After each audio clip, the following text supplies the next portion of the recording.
Bonjour à tous, je m'appelle Davy Coiron, je suis expert coach au sein du groupe Saretech.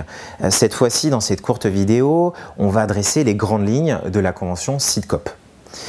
La convention SIDCOP pour convention d'indemnisation des dégâts des eaux en copropriété s'applique très souvent lorsque par exemple IRSI n'est pas applicable.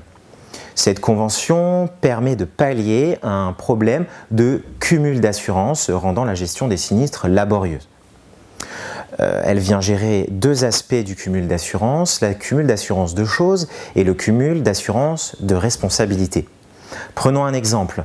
Ici, les dommages au bâtiment, à savoir la peinture et le parquet, sont assurés très souvent deux fois par, d'une part, l'assureur du copropriétaire et l'assureur du syndicat des copropriétaires, l'assureur de l'immeuble. La convention SIDCOP vient définir certains biens afin que chaque assureur contribue à hauteur de ce qu'il doit dans l'indemnisation des dommages.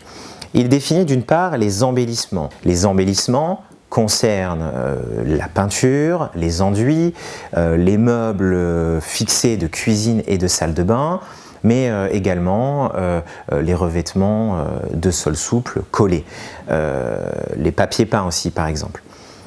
D'autre part, les immobiliers sont définis.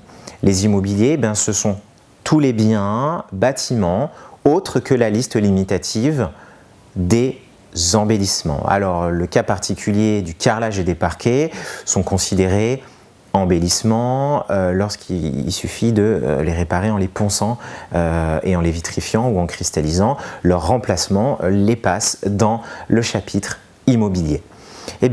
Une fois que ça est défini, grâce à cette convention SIDCOP, il a été décidé que l'assureur du copropriétaire allait indemniser les embellissements, l'assureur du syndicat des copropriétaires allait indemniser les biens immobiliers. Parlons maintenant du cumul d'assurance de responsabilité. Pareil, j'ai cette fuite sur une canalisation dans mon appartement. Très souvent, la responsabilité de cette cause est couverte deux fois. D'une part par l'assureur du copropriétaire, d'autre part par l'assureur de la copropriété.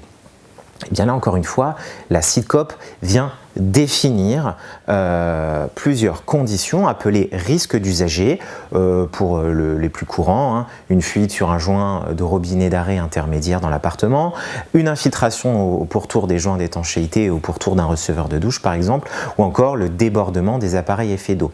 Cela est défini risque d'usager. D'autre part, est défini risque non usagé, les causes privatives n'étant pas du risque d'usager et le risque d'usager étant une liste limitative.